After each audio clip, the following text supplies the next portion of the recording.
Hello, everyone, and welcome to Slash Film Daily for October 10th, 2017. This is Peter Sciretta, and on today's show, we're going to be taking a look at Thor Ragnarok early reviews. We're going to be taking a look at the title for Bill and Ted 3, Rick and Morty, an expanded Pacific Rim universe, the Fast and Furious feud, Arnold Schwarzenegger's Sylvester Stallone story, and the firing of Harvey Weinstein. And in the water cooler, we're going to be talking about a bunch of movies I saw over the weekend, Ben's trip to Kansas City, and Brad's Cookie Butter Oreos review. Joining me on today's podcast are Ben Pearson. Hey, what's up? And Bradford Oman. Hey! So, Brad, do anything exciting over the weekend? No. I've done nothing exciting ever since I started student teaching. Student teaching has been dominating my life, but I did want to tell you guys about Cookie Butter Oreos. Okay. They are the latest flavor to come from Nabisco's crazy flavor people at Oreo. By the way, I want to preface this that this is not a sponsored commercial of any kind. No, I don't know. This is me doing what I do and being obsessed with trying every new Oreo flavor that comes out. And there's at least one every month now, if not two. Just the last previous one was apple pie Oreos, which also not bad. But yeah, the new cookie butter ones I just found in stores, and they're pretty tasty. They taste, they taste like cookie butter. And it's not the standard chocolate Oreo. It's like the golden style Oreos to go along with it. So that mixes it up a little bit. So it's not like the chocolate Oreo with the cookie butter cream. But yeah, they're pretty good. If you can find them at your store, I think they're all over the place now. And apparently, a friend of mine just texted me that he found a new release they're mystery Oreos. Like, they don't tell you what the flavor is. He just found them in stores, and I haven't seen them yet, but I'm going to be on the lookout for them to try to see if I can find out and figure out what the flavor is. Oh my god, that's been something I've wanted for so long. Actually, what I've wanted is I wanted a mystery pack where it just has three, it just combines all the mystery Oreos into one pack, and you don't know what is what. Yeah, that'd be pretty interesting. Kind of like a box of chocolates where it has all the different kinds of chocolates. But yeah, it also speaks to just how gluttonous we are, and that we don't really care what we're going to eat, but we'll put it in our mouth anyway. So I don't know what this tastes like, but I'm going to eat it. So Brad, how is school? How is school life going? It's going pretty well. I won't get into any specifics for, just legal purposes and all that jazz, but it's going pretty well. I have English classes and a journalism class, and I oversee publications for newspaper and yearbook. So yeah, it's going pretty well. Today I actually told my English classes, I have 3 of them, they're all senior level, my job outside of doing this student teaching thing and trying to get my teaching license. And now they legitimately think I'm this famous person. like every single class when I first introduced them to the idea that I write online and I have a pseudonym, and I showed them some pictures of people I've met and my quotes on posters and trailers and stuff. They were shocked. They were like, "What?" They were like, "Why didn't you tell us this before?" and it's like this is crazy. They were all shocked and impressed, and I have a couple of the kids from my English classes that are in the pubs class, and they went out of their way to tell the publications kids. They were like, he's famous. And I'm like, oh, no. Believe me, I'm not famous by any means whatsoever. Yeah. It's so funny. I think when you're a kid, you assume that teachers are only there because they failed at what they wanted to do, and not that they're capable of being in the profession that they're actually teaching, which you find out in college is a thing that happens. I think that's part of it, but I also think another part of it is they just don't think that their teachers do anything cool outside of school. This is their life. They come in, they teach, and they don't do anything else. Yeah. Ben, what have you been up to? So I am currently coming to you guys from Kansas City, Missouri. I'm in a hotel room right now. I'm here because my wife is here for a work convention, and I figured, hey, I might as well just work from the hotel room and come to Kansas City to eat their incredible barbecue, because they have amazing barbecue in this city. Peter, you probably know this, but in Los Angeles, the barbecue is I mean, I can't even think of a word that, that describes the barbecue scene in LA. It's so terrible. It's just like it's practically non-existent. Well, have you had Bloodsow's? I like Bloodsow's. Yeah, Bloodso's is pretty good, but it's not. I mean, like I grew up in the South where you could find barbecue on every corner, and it's just not the same thing. You have to drive really far to get to one or two good, decent barbecue places in LA. But here, there is an embarrassment of riches when it comes to barbecue. So that's really the main reason. I mean, of course, spending time with my wife and hanging out with her and stuff is great. But I mean, this is like one of the highlights of my year in terms of eating food because this barbecue, especially at this place called Joe's Kansas City, is like next level incredible. So if you're in that area and you ever have a free meal to, time to go grab a free meal or something, that is the place to go for sure.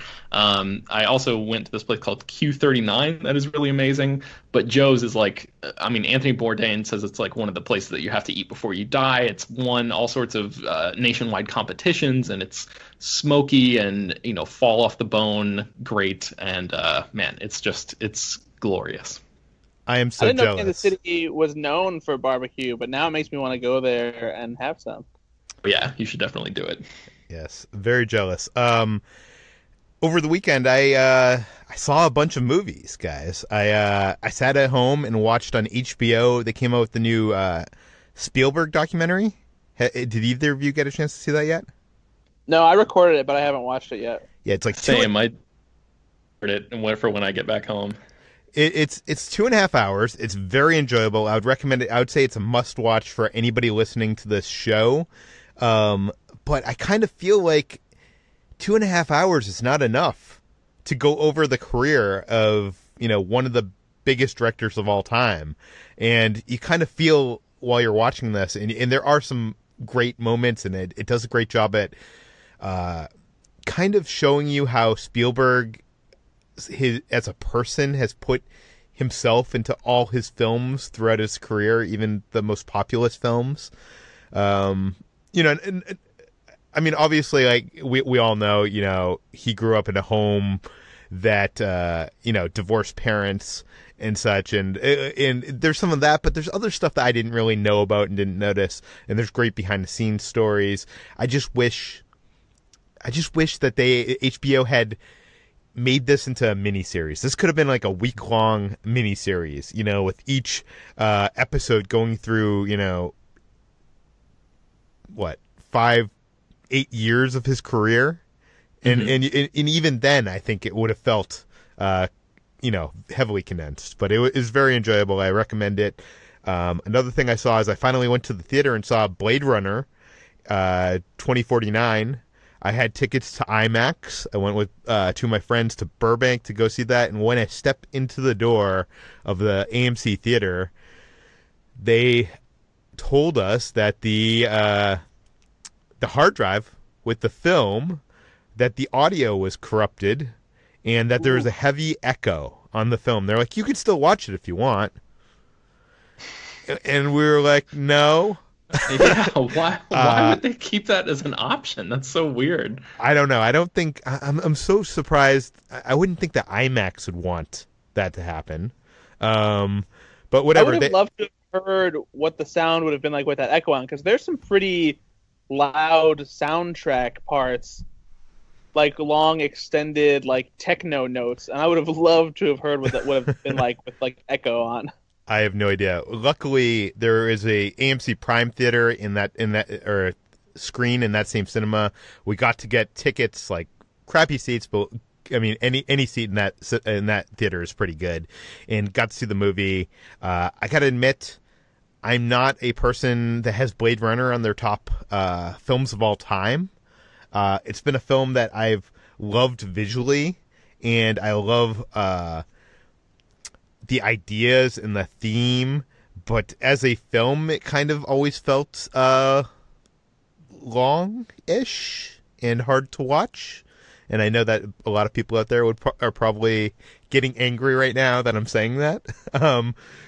So I was actually kind of hesitant, but as much as I was excited for Blade Runner, I was kind of worried that I wouldn't like it. And guys, I loved it. Like, it's one of my favorite movies of the year. It does capture the speed and tone and atmosphere of the original, but I don't know. It just grabbed me more than the original in many ways. The soundtrack is, I mean, like, just the sound design as a whole is amazing, and I like some of the ideas that it's playing with. I'm not sure if we need another sequel to follow this, but I really enjoyed it. Did either of you see this film? Yes, I saw it last night, and I'm still thinking about it. I don't really even know how. I mean, I liked it on a visual aesthetic level, and like you're saying, the sound is incredible. My theater was like physically shaking with some of those super booming deep bass notes. I have not heard a theater shake like that probably since like Dunkirk or something, where it's just been, the sound design is so insane. But I don't know. I mean, there's a lot of movie there to take in. So I still need to think about it before I sort of make my full final judgments. But yeah, it's a hell of a movie for sure. Yeah, I also haven't come to the determination of whether I love it. I definitely like it, and I think I need to see it a second time to really dig deeper into it. It's obviously it's very cerebral, and there's so much to soak in. But yeah, visually it was stunning. I love the soundtrack, and I love how it builds on not only the mysteries but the themes of the original as well, with some really interesting characters. Like, I think that the hologram girl that Ana de Armas plays is a great extension of the struggles that Harrison Ford dealt with as Rick Deckard in the first one, and like identity and what it means to exist, and just all these complex themes.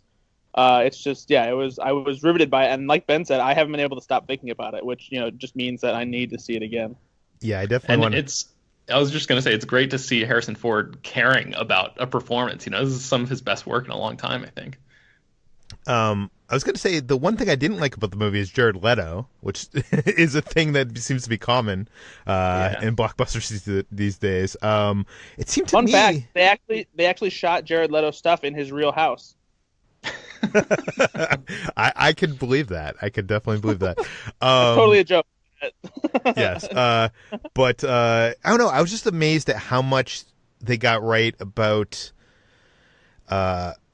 just this feels like a Blade Runner sequel made today. Like, when we see Force Awakens, it feels like a Star Wars sequel, but it feels like a modernized, like, it's J.J. Abrams' take on Star Wars, right?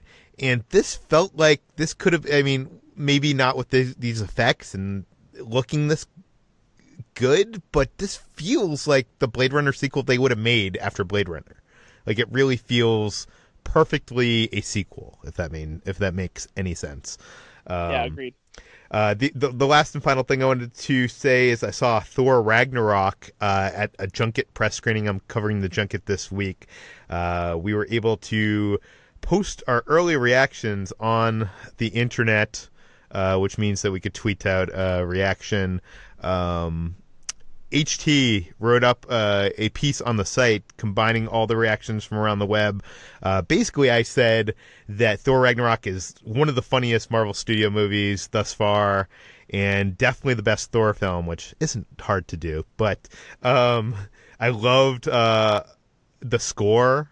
I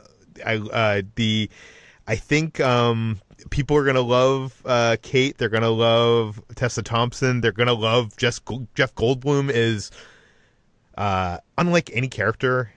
I mean, maybe closest to the Collector in all of the Marvel movies. He's very weird and very strange. The movie does feel like a Taika Waititi film. And I think the most critical thing I can say this early on, because I can't really give a review, I can just give kind of a vague reaction, is that the jokes and characters are front and center in this movie, and the action and drama oftentimes takes the background, and that will be a thing that people either love or that will be the thing that people hate about this movie. Do you know what I mean? Like, that's the defining thing about this movie is if you're going to the movie to laugh, you will probably enjoy this film quite a bit. But if you're going to the movie for a Marvel action film, you might have some issues. Who knows? Cool. Yeah. But you can read on the site. HT has a roundup of all the people who saw it and tweeted about it, and I don't think there's a single negative thing that anybody has said on the web about this thus far. So I think it is a movie to watch. I mean, they're screening it over a month early, which Disney doesn't need to do. So I mean, they believe in it. Anyways, let's move on to our next news item. Bill and Ted 3 has gotten a working title. Ben, what do we know? Yes, so Keanu Reeves has been talking about making Bill and Ted 3 for almost 10 years, and there have been a bunch of, incremental moves forward for this film, but he talked about the movie at New York Comic Con this past weekend and said that the movie actually has a real title now, and the title is Bill and Ted Face the Music. He also described a little bit about the plot. He said it's a cautionary tale. They're supposed to save the world, but when we see them, they haven't saved the world, and they're married and they have kids. And they're playing to nobody, but they have to write the song and face the music. Hopefully we'll make it before I'm 60 years old. So that sort of goes along with, it aligns with what he's said about this movie in the past.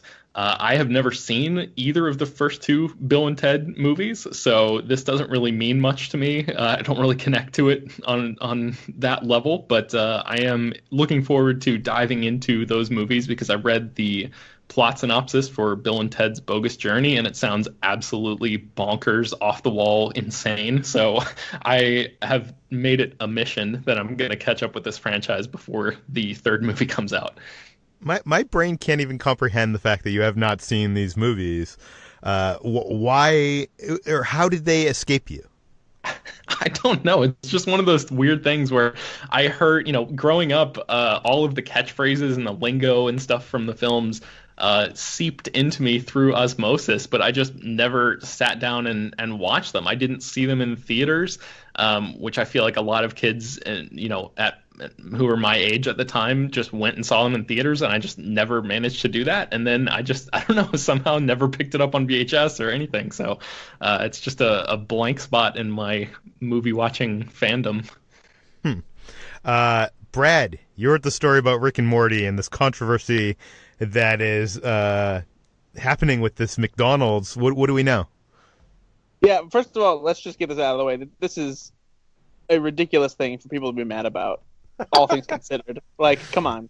But there's been this push for McDonald's to re-release the famous Szechuan sauce that was released as a cross-promotion with Disney's Mulan back in 1998, along with Chicken McNuggets, because in the third season premiere of Rick and Morty, Rick Sanchez reveals that all of his dealings around the galaxy and all the things he creates have basically all been in an effort for him to get back the Szechuan sauce.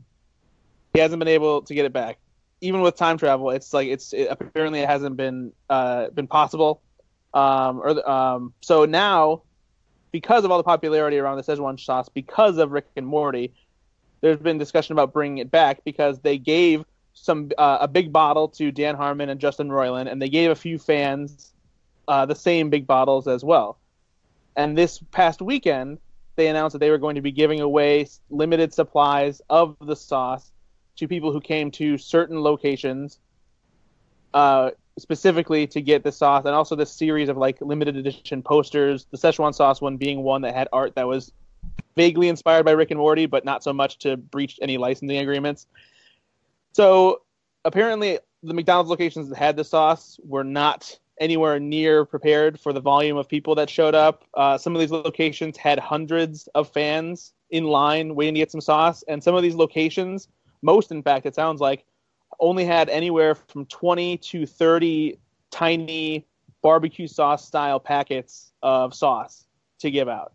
So needless to say, Rick and Morty fans were upset, but McDonald's was quick to correct their mistake because apparently they're bringing back Szechuan sauce in quite the large supply this winter. They don't say for how long it's going to be around, but they said that there'll be plenty so that everyone who wants them will be able to get some, and da da da da da. So a happy ending, for anyone who loves fast food condiments brought back to life thanks to adult animated series.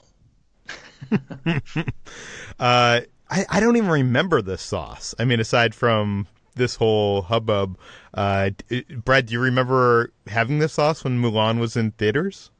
No, I never had the sauce. I do remember the sauce existing because I distinctly remember that they also had a container for the chicken nuggets that looked like a traditional Chinese food container.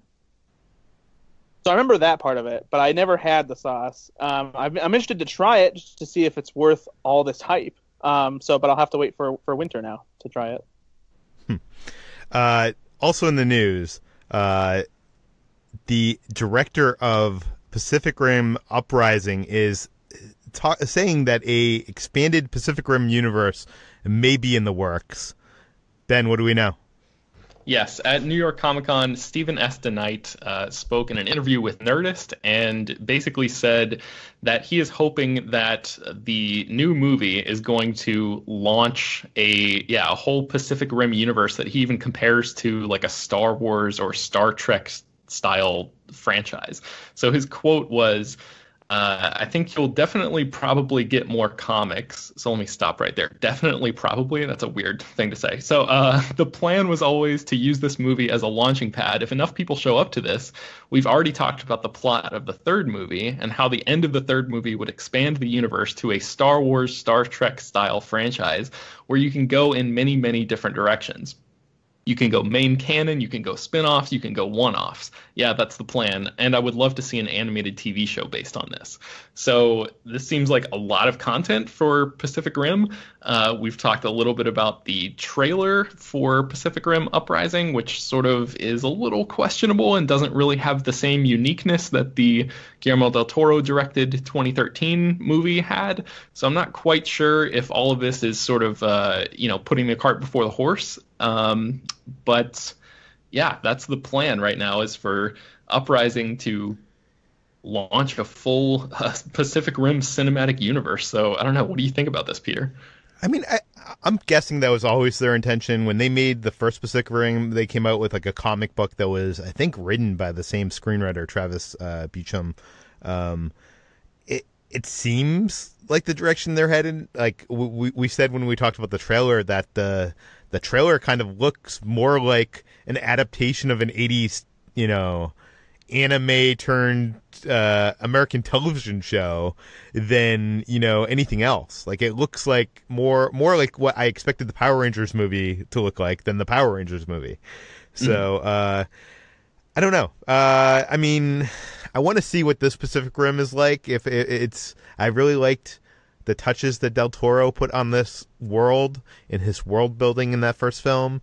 This kind of, as I said the other day, I'm a little worried about.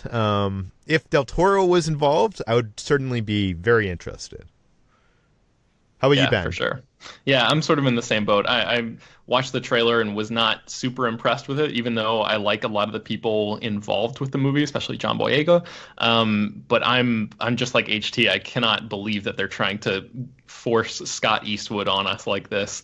And I will back her to the grave with the idea that Scott Eastwood should not be our next big movie star. So I don't know. We'll see how it goes.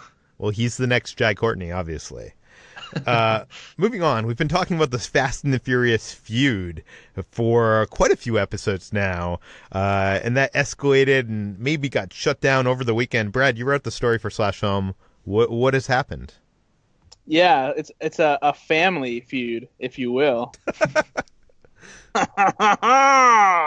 No, but Brad, we missed you. I appreciate that. So, yeah, as we all know, this started with Tyrese Gibson, whining about because Fast and Furious 9 was getting delayed in favor of a spin-off focusing on Dwayne Johnson and Jason Statham's characters from the franchise.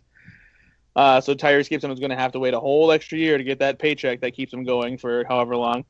And he made a few Instagram posts calling out Dwayne Johnson and saying he was tearing the family apart and, no one goes solo. And he and Chris Bridges, aka Ludacris, turned down an offer for their own spin-off, which I don't buy for a second.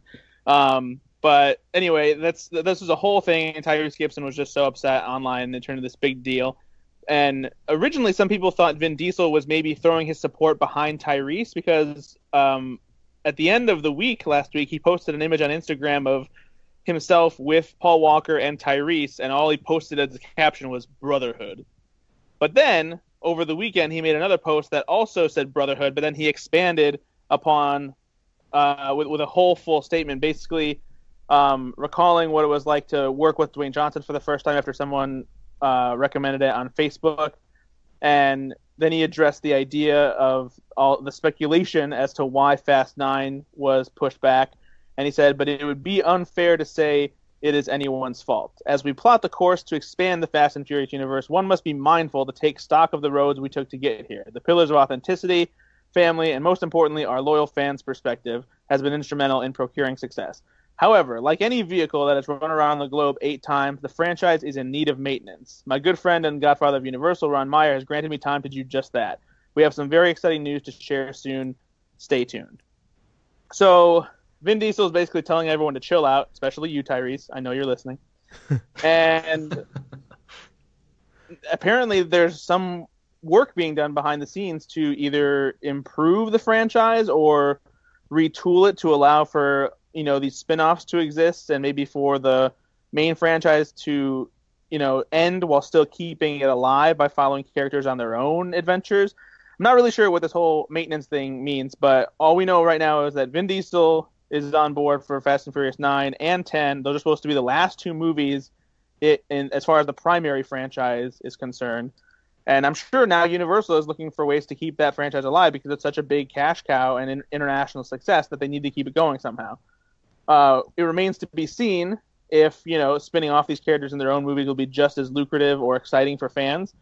Personally, I think Dwayne Johnson and Jason Statham's characters were the best part of the Fate of the Furious, which otherwise I felt was like a disappointing sequel. So I'm down to see what happens with those 2 guys. And, you know, yeah, I guess that's where we're at now. I don't even understand this feud. It doesn't make sense to me. Like, is the feud is that they're making the movie later because of this spin-off movie? Like, why are they so angry? Do they not want the movie being made at all? I think that's part of it. It sounds to me like Tyrese is probably upset that they're making a movie without the entire ensemble. He thinks that it should only be an ensemble affair. And I'm sure that he's annoyed that he has to wait, you know, to have another decent paying job. So it is what it is. Ben, you're a resident Fast and Furious fan. What do you think of all this? I think it's a good move. I think, like Brad, I was also a little disappointed with the Fate of the Furious, and I think anything that will give Chris Morgan, the writer, producer of the franchise, more time to, you know, craft a better sequel and really, you know, they're coming in for the landing here. They're coming in on Fast 9 and Fast 10, and that's supposed to be the last 2 major movies. So I really want them to stick the landing on this. And I think if they think that they need more time, I mean, the timing of this franchise, that's a big part of the reason that Justin Lin left after directing so many movies, is because Universal wanted the sequel to come out like a year after the previous movie did. And he was just like, guys, I know this franchise. I don't think it can be done in that amount of time. Like, I need a little bit more time to, you know, craft everything. And like, these are big, huge, mega movies. You can't just throw a release date on it and hope that everything is going to be okay. So I think, you know, the idea of pressing pause on this thing and doing the spinoff in the meantime is going to be a good, you know, a good move for the franchise as a whole. So I hope that's what ends up happening. Well said. Ben, last week you were at Beyond Fest and you attended a Q&A with Arnold Schwarzenegger, who had a bunch of stories, but one of them is making the viral rounds with Sylvester Stallone. Tell us about it. Yes. Schwarzenegger gave one of the best Q&As I've seen in many, many years. He was super entertaining. He was there for a double feature of Predator and The Running Man, both of which are celebrating their 30th anniversaries this year. So yeah, you can read my whole write-up on that because there's a bunch of good stuff in there. But the one thing that I wanted to mention was Schwarzenegger basically confirmed one of Hollywood's all-time great troll moves, which was, I don't know if you guys are familiar with this movie from 1992 called Stop or My Mom Will Shoot. Oh, it's horrible. Yeah, Yes. it's awful. Super, super terrible. It's Stallone playing like an action movie cop, and his mom is played by Estelle Getty, and she witnesses a murder, and it's basically like this buddy comedy kind of thing with him and his aging mother, and she, takes down bad guys. It's really, really bad. So I asked Schwarzenegger in this Q&A about these rumors that I'd heard, that because the legend has it that Schwarzenegger read this script and he knew that he was in this huge rivalry with Sylvester Stallone in the 80s and 90s of, these guys were just fighting for box office supremacy. They were battling over pretty much everything. They hated each other at this time. And Schwarzenegger read this script for Stop or My Mom Will Shoot, thought it was awful, but decided to purposefully leak to the press that he was really interested in making it. So Stallone and his people would try to, swoop in and grab it out from under him. And I asked him if it was true or if it was just, an apocryphal story that's been blown out of proportion. And he said it was true. And he explained this whole thing, and you can read his full response there. But he basically was like, this movie was bad. I've done some bad movies, but this was really, really bad. And he confirmed the whole plan was like this massive orchestrated thing that he sort of cooked up to basically screw Stallone over in the long run. And those guys are really good friends now. But I just thought that was an amazing, Schwarzenegger is one of those guys, say what you will about him, but he definitely knows how Hollywood works, and he basically owns Stallone in the best possible way right there. See, now I want to see someone actually get Stallone's comment on that, because I wonder what he'd have to say about that. I was looking up to see if Stallone had said anything about it, and I think on the Tonight Show with Jimmy Fallon, he sort of confirmed it. I don't think he mentioned that it was that movie, but he sort of he told a version of the story, but it made him look like not as much of a fool as this Schwarzenegger story did, obviously. But so I think Stallone's not going to deny it, but Schwarzenegger, just the way that he told the story was super entertaining. And I quoted him right there. He was pumping his fist in the air. He was so excited about remembering this story and how bad he owned Stallone at that time. The movie blogosphere, the movie industry has been rocked in the last few months, actually last year, with sexual harassment and sexual assault claims. We've talked about it on the podcast in the past. We've talked about it on the site. This past week, some allegations came out against Weinstein Company head Harvey Weinstein and Screen Junkies, one of the creator of Screen Junkies and Honest Trailers, Andy Signor, and both have met their demise. Both have been fired. Brad, what do we know? Yeah, so Harvey Weinstein, obviously of the Weinstein Company and Miramax and Dimension Films, had a huge New York Times story reported on him featuring accounts from 8 women who had reportedly been sexually harassed by Weinstein, among them including actress Ashley Judd, who actually had previously talked about the incident but just didn't name Harvey Weinstein himself. And a lot of the fear, from these women not coming forward comes from who Harvey is and how he could impact careers. And he's this giant in Hollywood. And he just did these terribly disgusting, despicable things to, manipulate and harass women for his own, sexual pleasure. And now he's been fired from the Weinstein Company after the board met and decided that they needed to let him go. I don't know why it took them 3 days to let him go, because it seems like it's a pretty cut and dry decision, being like, yeah, you're disgusting. Get out of here, Harvey. Well, the reason why it took so long is one of the board members is Bob Weinstein, Harvey's brother. So now the head of the Weinstein Company is his brother and his enabler, Bob Weinstein. Yeah, so it's a complete clusterfuck all around. I feel like this could end up being the end of the Weinstein Company, which wouldn't be such a bad thing. They've put forth some, best picture heavy hitters and that kind of thing, but they've also, ruined several movies as well. And if this is going to be, the kind of people that we're talking about, running this company, then we just don't need them, especially with all of the, other sexual harassment allegations coming forth. Like, these are exactly the kind of people that we need to start weeding out of Hollywood and making sure that they don't have anything to do with the stuff we love, so that they can't hurt any more women and ruin any more lives. It's ridiculous. For sure. Yeah, for sure. And tell us about Andy Signor. There's been an investigation that resulted in him getting fired. I have several different women coming forth and putting forth these narratives. These are people who worked with Andy too at Screen Junkies, and the fact that this is coming to light now and in more abundant numbers, there's nothing to do except believe these people and react to it and let somebody go. And the most disturbing part is he has a wife and kids. That's something I didn't know until much later. It's crazy. It's sad that this has been going on. And I appreciate that all these women are coming out and speaking up, and that it is causing change in not just our industry, but the film industry as a whole.